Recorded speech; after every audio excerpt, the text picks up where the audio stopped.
So I was saying that prior to this course, I thought I was smart by paying business business coaches $3,000. And that money went completely down the drain. Like I took maybe, I hate to put like a volume on something, but I feel like I could have paid them like $150 for what I was given, which was nothing. And then, you know, the price of your course was worth tenfold.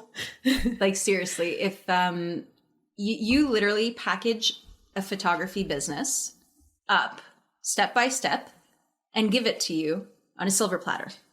Like if you are struggling with your photography business and you don't have this, then just continue to struggle. Yeah. But don't complain about it. Yes, because, oh my God, that's so well said. Thank you. Because why do we expect different results if we keep doing the same thing? Exactly. Yeah. Worth every penny. You're the best. No, you are.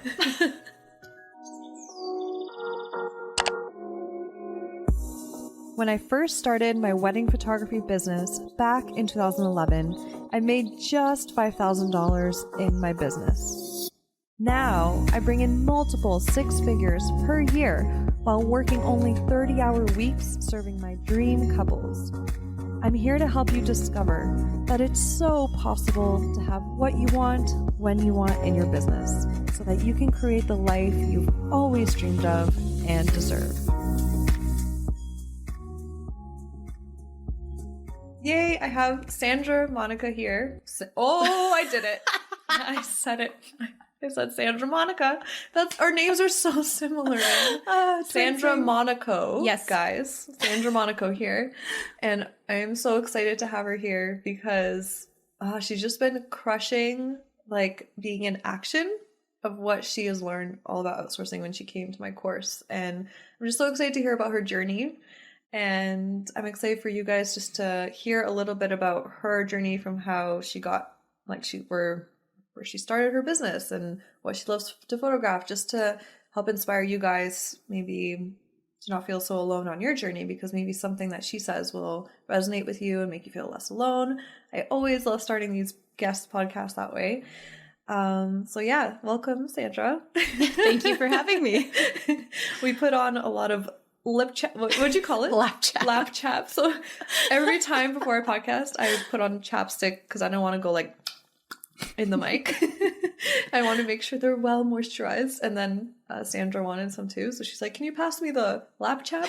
And she's like, oh, fuck. This is what it's called. But now I'm like, it should be called lap chap, not chapstick. Right? So much better. For your flaps. Yeah, for your flaps. Oh my goodness. Oh my God. That's so it's the good. nerves. It's the nerves. It's okay. The nerves, yeah. The nerves will go away soon. Okay, so yeah, I'm so excited to have you here. And I would love to hear a little bit of your story, your background, how you got to where you were, and anything that comes to your heart at all. Okay. How much time do we have? No, I'm just kidding. So I have been photographing it's been like 11 years now. Oh, damn. Yeah. So it's been a very long time. I started off just photographing like anything that came my way. I was really into the car scene growing up, like huge, like Fast and Furious. Are you kidding me? Oh no, when Paul Walker died, I was in tears for weeks. Me too. Yeah. So huge into the car scene, like always went to the car meets. I need to pick your brain about that later. Yeah. So, so I used to like love taking photos of the cars and the girls, and like because I used to go to the car shows and all that, and then that turned into like families. And then I went to a friend's birthday party, and her cousin came up to me and was like, I love the work that you've been doing. My sister's getting married. I want you, like, she wants to fly you down to Jamaica. Is that something you'd be willing to do? And I'm like, yes, let's do it. At the time, I didn't have too much gear. I think I had like a 24-70, and that was pretty much it. And like the little nifty 50. We're the same person. So, right. So then I was working at a telecommunications company at the time, and I took the following year to save up to buy all the gear so that when I did the wedding, because they booked me, I would have everything. So a destination wedding was my first wedding. From there, it just continued. Like I honestly would be total flake at work because I would spend all my time learning and then like half the time taking calls. Oh my gosh. I was not the best employee, but I was definitely always like made to work for myself. I feel I went through a lot of jobs growing up. Now with, sorry, I'm losing my train of thought already. Yeah, that's all good. With the telecommunications job, I was at the point of photographing for 3 years, like weddings, by the time I left. And one of the reasons for leaving was one of my coworkers had actually, it's a very sad story, but he had taken his life. And then I couldn't go back into work for like a week. My team leader at the time was like, why don't you go and do photography? You're great at what you do. And the thing that stuck with me the most was, what's the worst that can happen? And I sat there and I'm like, what is the worst that can happen? Like, if it doesn't work out, I go get another job. Like, I already have, you know, the background of telecommunications. I could go to the other side, the dark side. Or, you know, try this out for now. You can do mini sessions to kind of get money going first and then hustle for the summer, because it was in the fall when this happened. So at this point, I've been a full-time wedding photographer for almost 5 years. This was like last year was the first year I hit 6 figures, which is really exciting. It's been a goal of mine for a long time. And then taking your workshop, I am now able to actually go into other avenues. So I am your like biggest cheerleader right now. Let me tell you, I was joking with you that I should have brought my pom-poms with me. But yeah, so we can get into the outsourcing part of things. That's awesome. Yeah. I would love to hear, man, like, I would love to hear, again, paint me a picture of like how life was like and maybe what goals you had in your mind that you seemed, maybe you were so far out of reach because you were just like so busy that you feel like you could do now. So yeah, how was life before you learned how to outsource? So I have been like, I've always had outsourcing in the back of my mind, right? Like I've been doing this for so long at this point. Even when you posted about it and I contacted you and I was like, I need to know more about this, but everything you're saying, like I kind of already know how to do, you know, and then you mentioned to me who you use for outsourcing. And I'm like, well, I actually use the same people. I remember our chat. Right. Yeah. So I was just like, I don't know if like, and this is a, you know, bigger investment and I've already spent like tens of thousands of dollars in workshops and online courses and you name it, I've done it. So I was like, man, but she really seems like she's got it all together. So, you know, this one could definitely be the one. But at the time, my biggest thing when I decided to take your course was the actual teaching of the outsourcing, because I already used everything that you mentioned. I just didn't use it right. Yeah. So I failed. I had an editor for a year. Every time they would give me the photos back, I'd be re-editing it. Yeah. I never had anyone culling for me because I could not let that go. I am a control freak to the maximum. Even now, like I'm still going through everything because there's something about it that I cannot let go. Yeah. But I've definitely like in my head, I've let it go to a very, very like good degree where I can actually like, it's okay. They can do it because I've actually, you know, taught them how to do it. Yeah.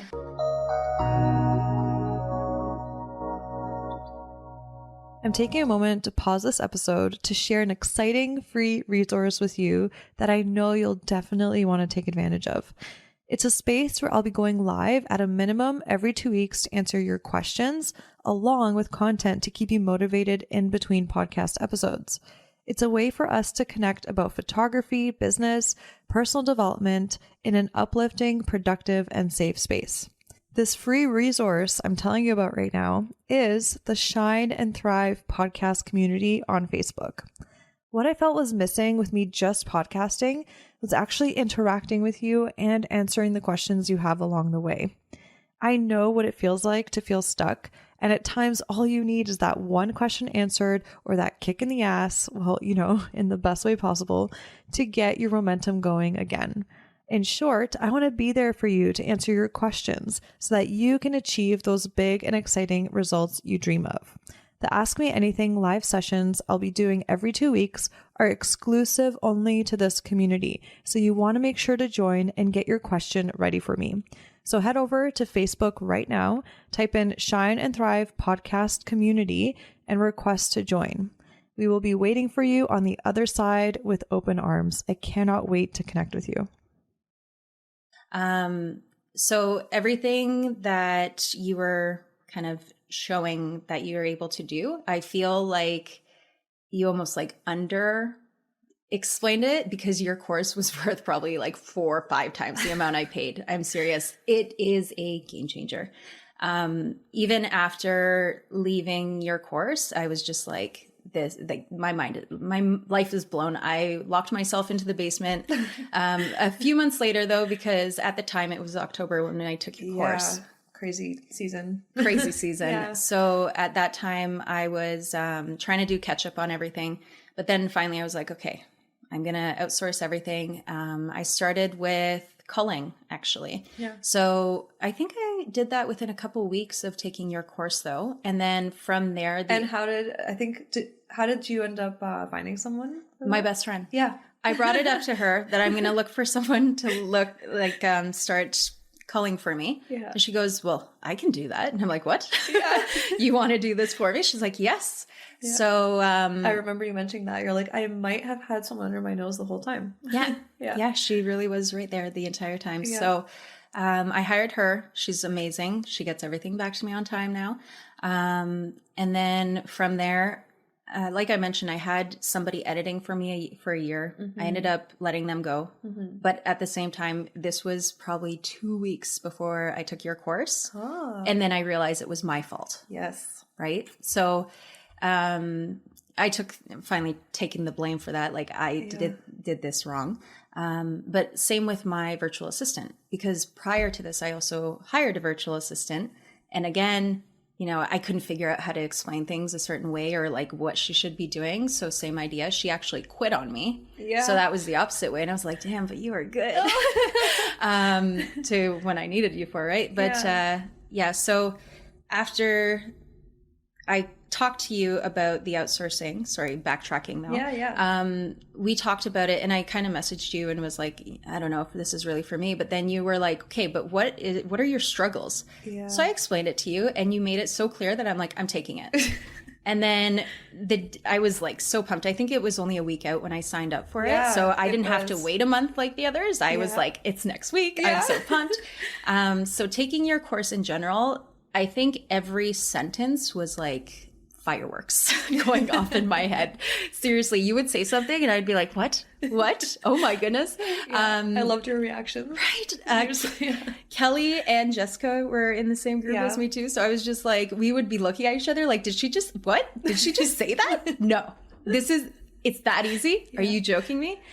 So it was just constantly being mind blown throughout the course. And now at this point, I've outsourced the culling, the editing. I'm still going through it. Like I mentioned, I'm a control freak. So totally. I'm still going through what they're doing. And like, it's always been very taboo for me to, let people know I'm outsourcing. Yeah. Right. But at the same time, I may be outsourcing, but I'm teaching them exactly how I do my thing. You quality control stuff. And I'm still quality controlling. Nothing gets to your clients without you quality controlling. And then over time, are you finding that it's getting more like effortless as you go on, as they learn more? Yeah.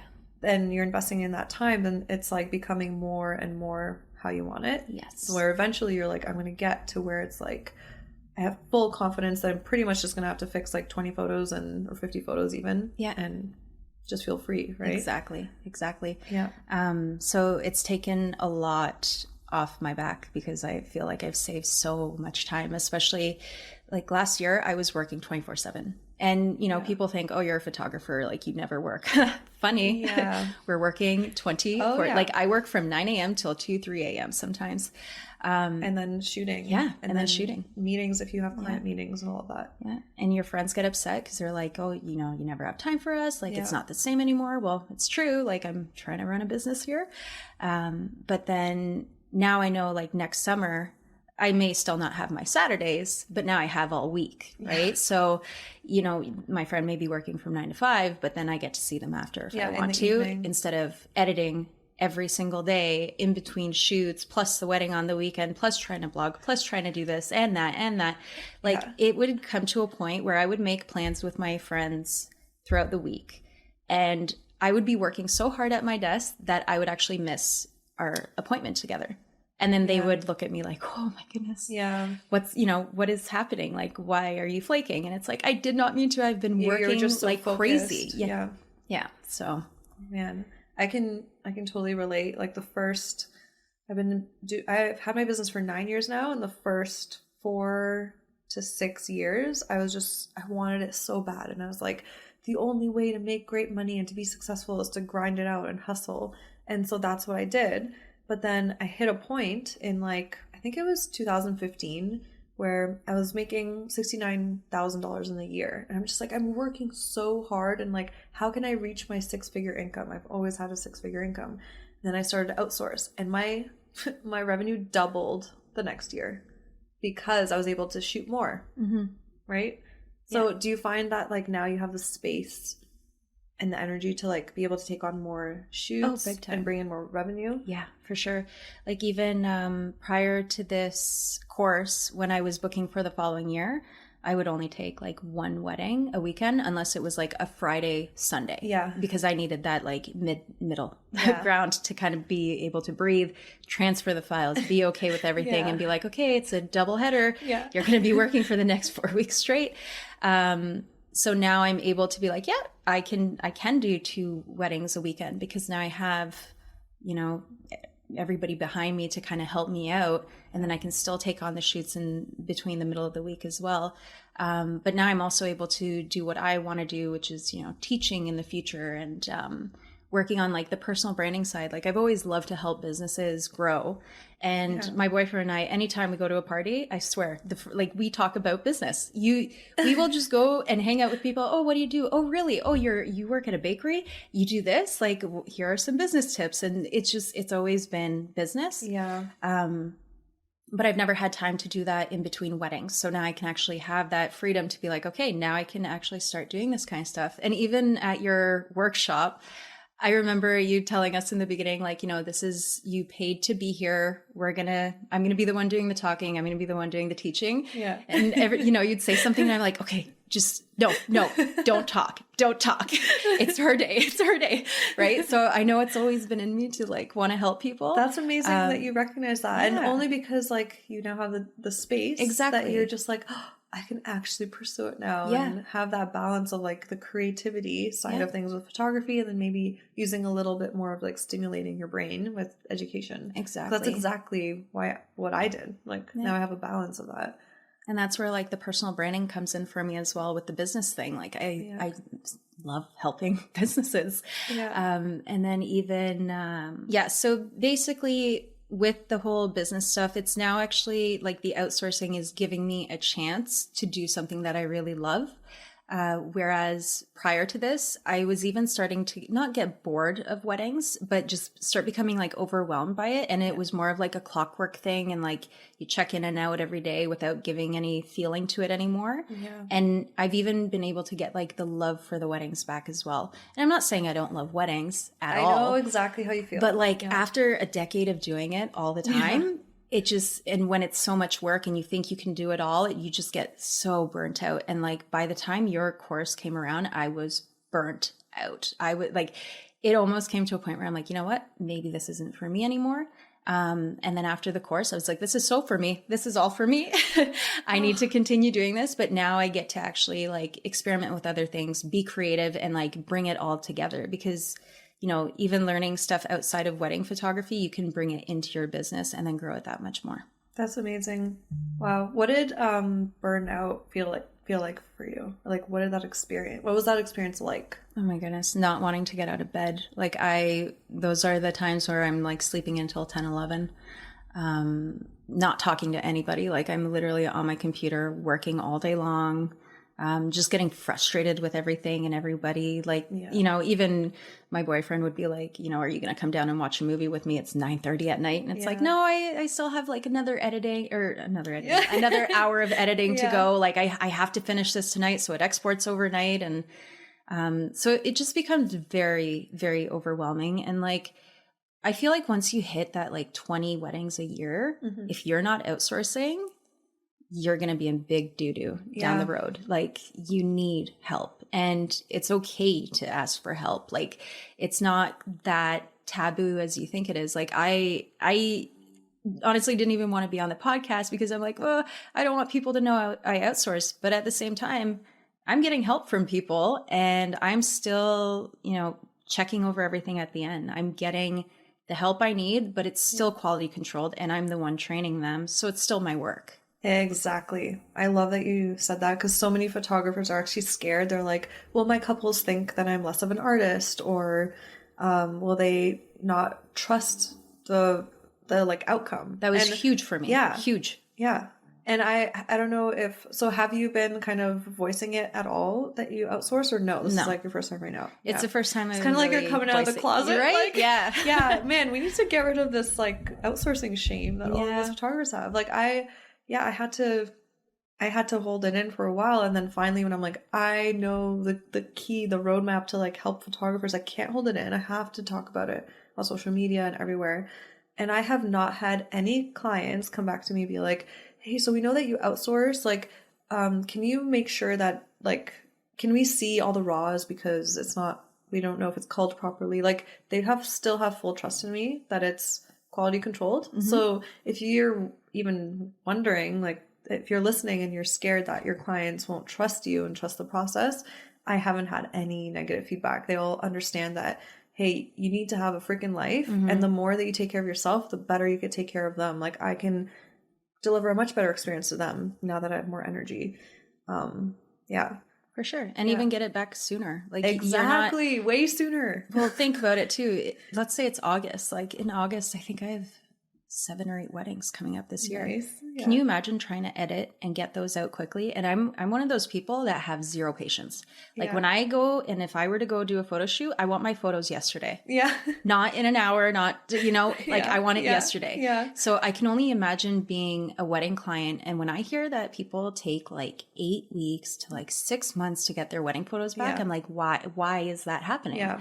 Like, unless you have some crazy story behind that, your computer got lost in a fire and you can't, it makes no sense to me why it would take somebody so long. It's not okay. We could do better. Not, exactly. Yeah. So even with the whole outsourcing, like with these 7, 8 weddings, I can still get my stuff back to every single couple in 2 to 3 weeks. Yep.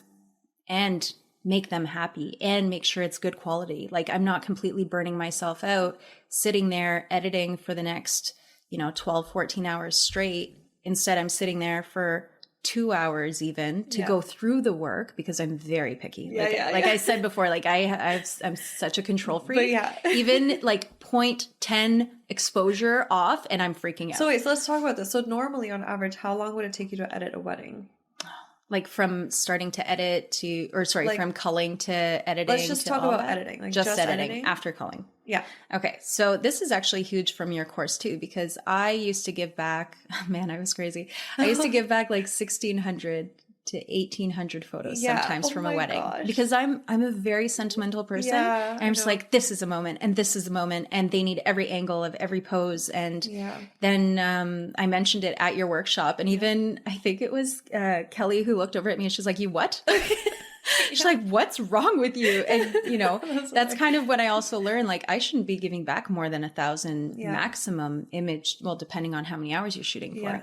So in the past I was giving back, with the 1,600 even photos, it would take me probably 16 hours to edit from start to finish. And that's being like super picky. I could probably do 100 photos an hour. Yeah. So then, so let's say like it takes you now, let's say you deliver 800 to 1,000. Mm-hmm. Would you say it would take you 11 hours to edit a wedding? Probably take about 11. Okay. So I'll go through it and then I'll go through it again. Yeah. Just in case. So in my course, I teach how to review edits really efficiently and how to like pre-edit really efficiently and everything. Mm-hmm. So like for me, it takes an hour, right?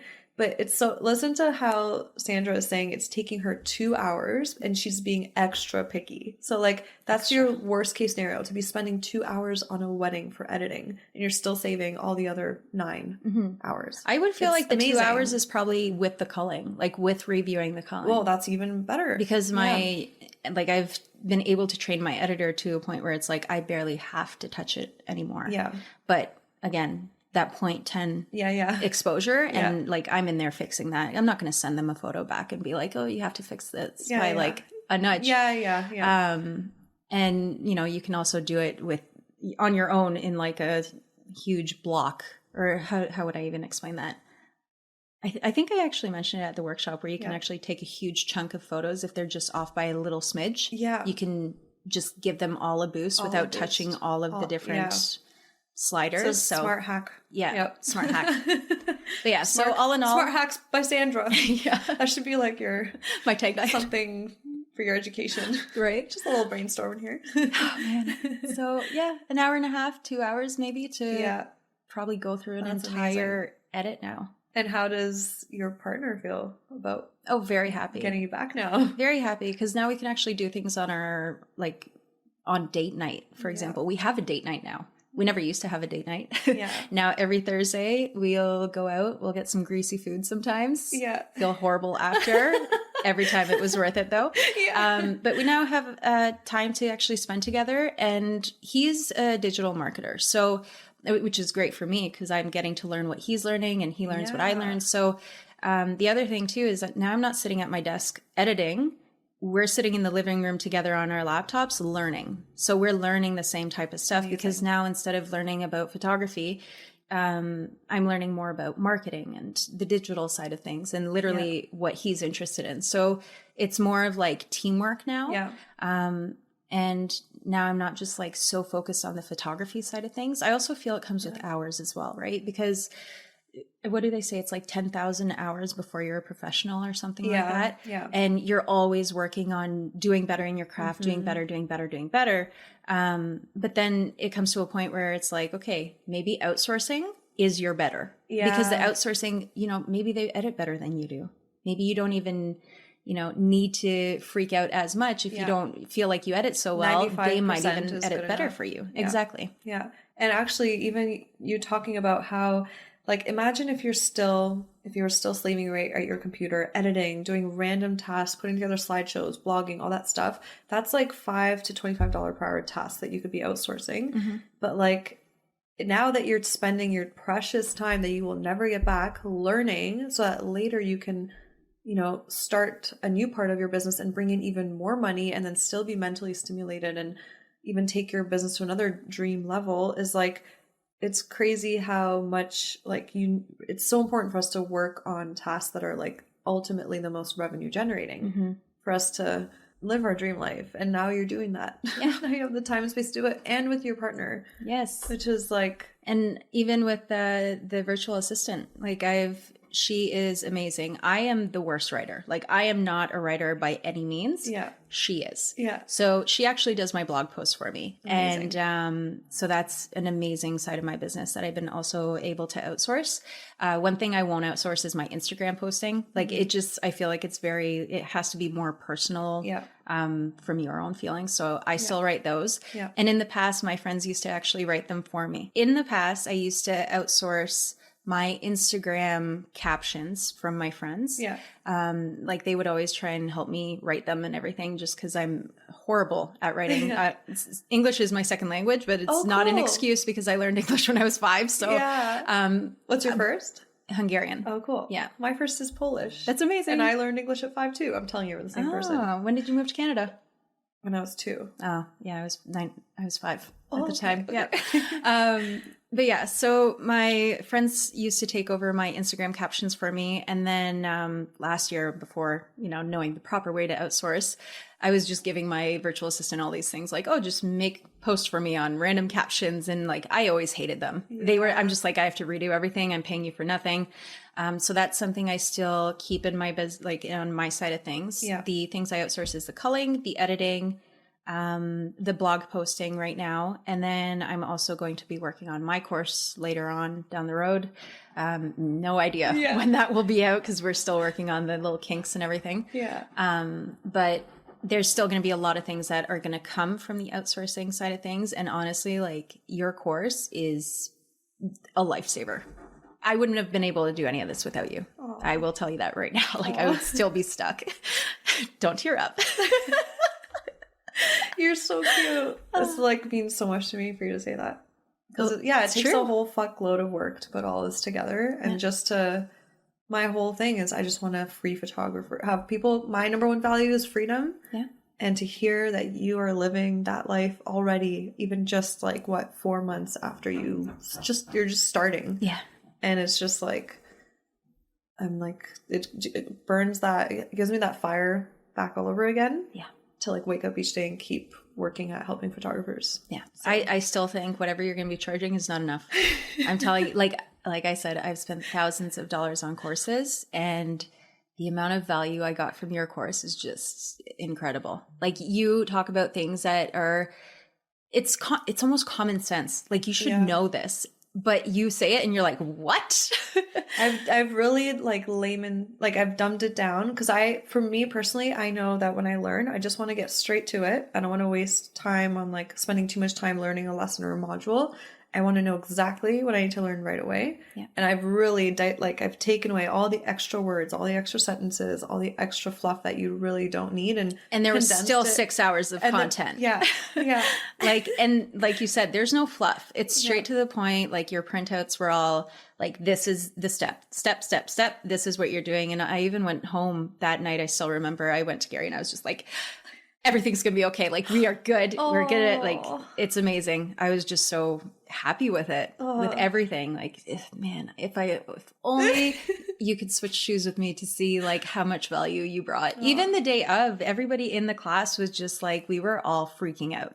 All of us. I remember. We're just back and forth. Like, is this actual life? Like my life just changed. Life is completely changed from this. It makes me so happy. I'm so happy right now. Everyone needs to take it. Oh man. Okay. What do I want to ask you next? I feel like. Okay. Don't cry, Sarah. Hold it together. All right. Is there any advice then that you would have for anyone that feels stuck still being like, I just don't know if I could do it. I don't know if I can afford it. I don't know if I could do it. Still feels stuck and isn't sure if it's for them. You can't not afford to afford it. If that did that make sense? Or is it costs you more not to outsource kind of thing? We'll go with that one. Yeah. If you're doing even 15 weddings a year or the 20 weddings a year, it is more beneficial. Like you will pay for the course in one wedding. Yeah. Right? Or half a wedding. Half a wedding. Half a wedding. Yeah. It is worth every penny because not only are you going to gain all the time back, like your pie charts had our jaws on the ground. I was like, charts. What? Yeah. Because it is the money mindset. Like I can't afford that. I don't want to pay for someone to call. I don't want to pay for someone to edit. I don't want to pay for a virtual assistant. But at the end of the day, it's not that much. It's not as much as you make it out to be. And realistically, like you're going to gain back so much time that you can do more shoots to make back the income. Like you don't even have to think of it as I'm wasting a wedding on a course. It's more of like, I can do 3 shoots in the future to pay for this course. Exactly. Right. Yeah. And then you can also start doing things that, spark more fuel in what you want to do. Because if you think about it, like once you start doing something for so long, a decade, it does become mundane. And like, it's not exciting anymore. You're doing the same thing over and over again. And this literally, I keep saying it, but it gave my life back because now I can do things that set my soul on fire. As cliche as that sounds. Yeah. Right? Yeah. Amazing. That's great advice. And like if some photographers cap their next season of like, I was so burnt out this year that I can't take on more than 15 weddings next year. I just can't if I'm going to do it all myself. And then they cap their income. Mm-hmm. And like we all deserve to make so much more money so that we can, have so many experiences for ourselves and our family and our kids and just live life to the fullest. Like, that's true. So amazing. Okay. Thank you so much for sharing. I just like stuttered. No, it was my pleasure, honestly. Like when you were like, oh, you are one of my superstar students, so you have to come on it. I was like, oh, I don't know if I can do this. I'm like, but I'm doing it because you helped me. Like, seriously, major props. Like, I have to be here for you. Sandra here, she leaned into her fear. Like, I remember the first time I ever got invited to do a podcast, I was so scared. I was shaking. I was like, I couldn't breathe. I was like, how am I even going to talk if I can't breathe? Mm-hmm. And Sandra just me when I walked through the door, me when I sat down at the table. Oh man. Yeah. So you killed it. I'm so proud of you. And yeah, thank you for being here for me. And not only for me, thanks to your story, you're going to help literally impact so many other photographers that will be like, wow, I can do it too. If she can do it, I can do it. And that will lead to more happier relationships like in their lives and really helping people live their life to the fullest. So you just did a huge thing here, like really big thing here. Thank you for having me on it. And lastly, I definitely want people to find you, find your incredible soul and all the beautiful work that you create. So where can they find you? On Instagram, it's at Sandra Monaco Photo. Monaco. Yeah. Everyone always does the ICO. Yeah. And then website is sandramonacophoto.com. And that's pretty much where I am. Awesome. And just spell out your the last name again, just so people get it. Monaco. Awesome. Yay. Thank you so much. Thank you, Sarah. So if you're sitting here thinking, holy crap, outsourcing is essential in my life and business, then I have good news for you. My Outsourcing Made Easy for Wedding Photographers online program is still available and the doors will be closing soon, and they will be closed for another whole year, so you don't want to miss out. In this course, you will go from feeling burnt out and overwhelmed to feeling relieved and empowered to creating a lasting, sustainable foundation in your business through outsourcing. The steps I teach you will allow you to experience working less while making more money so that you can have the freedom to do what you want when you want. You can have it all. If you're ready to enroll right now and get more details, head over to sarahmonaco.com/enroll. That's Sarah, no H, Monaco with a K. So it's sarahmonaco.com/enroll. You can find all the details there, and you can even find out if it's the right fit for you if you have some remaining questions in the Q&A section. So I'm so excited that you're taking this deep dive into changing your life and your business forever for the better. And I can't wait to see you there. Yay! Thank you so much for hanging out with me and tuning into this episode. If you got value out of it, please feel free to message me on Instagram at Sarah Monaco Photo. That's Sarah, no H, Monaco with a K, photo, to let me know. I get so freaking energized hearing from others that what I've said has had a positive impact on their lives. Also, make sure to hit subscribe to the Shine and Thrive podcast to never miss an episode. I'm so grateful for you, and I'm sending you all the productive vibes your way so you have the best week ever.